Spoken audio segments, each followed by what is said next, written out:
mes per gyvenimą turim eiti paskui norus. Noriu būnu santykiuose, noriu nebūnu. Visa kita labai daug yra racionalizavimo. Dėl ko, dėl ką? Deja, yra abipusis noras, yra santykiai, nėra abipusio noro. Tu ten ką nori dirbk su ta pora. Jeigu nors vienas nenori, to noro praktiškai, jeigu yra atmuštas, galima biškį patvarkyt, bet dažnu atveju žmogus paprasčiausiai atgyveno, nenori, užsipildė kažkuo, patyrimas atliktas su tuo žmogum, viso gero. Ir tu nieko nepadarysi. Ne, jeigu tai yra paprasčiausiai nenori viskas. Bet pusė žmonių renkasi merdėti su nenorimu žmogum, kad tik tai nepatirti Mhm. ištiesinimo. Taip?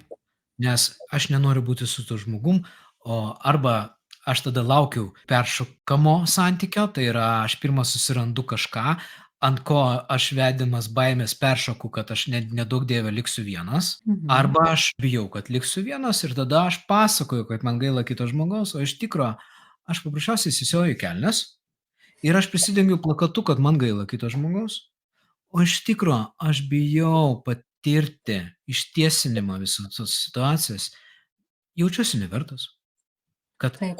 argi tokiam mėšlui kaip aš, ar aš sutiksiu kažką geriau. O kadangi daugelio mūsų viduj yra, kad mes esame toksai sukežęs, eksploatuojamas opelis, va šiandieną labai su vyru, labai geras palyginimas. Atėjo, mes radom vaikystėj, kad jisai jautėsi kaip būna kaime, drožiama mašina tokia, neplaunama ten, vienu žodžiu, drožiama iki paskutinio, a, ir tada jau jinai visa iškrinta, bet jos niekas neplauna, niekas ten jos neremontuoja, drožiama iki paskutinio.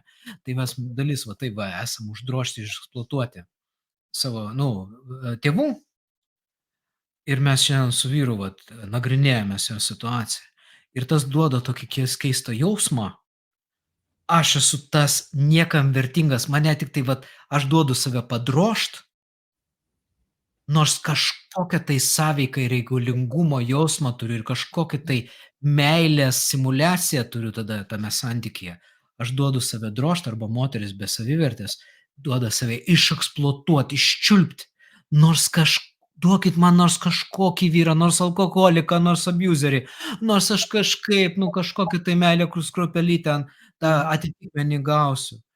O vietoj to, kad tą pripažint, kad aš turiu tą nutriušusios, išeksploatuotos mašinos jausmą savyje, kur aš turiu viduj tą identitete, pasąmonėj įprogramuotą jausmą, kur aš jaučiu save taip. Ir tada nėra tikėjimo, nėra nieko ir tada aš pasakoju, kad man gaila žmonių. Ir aš nesuprantu, kad aš aptarnauju tą jausmą, nuo kurio aš noriu pabėgt, noriu kažkaip išvengt, nenoriu susidurt, nors kažkaip aš, nu, nors kažkokiuose santykiuose. Ir tada mes dirbam ties savivertės atstatymu, ties vertės įsisąmoninimu. Šiandien su viena moterim dirbam ties jos vertingumu. Jinai moteris skambino ir sako, viena iš mano mokinių labai fokusuojasi, kokia jinai negera, ties savo ydom. Ir mes dirbam ties tom, kad ištiesint tą situaciją šiek tiek, nu, į viduriuką suvest.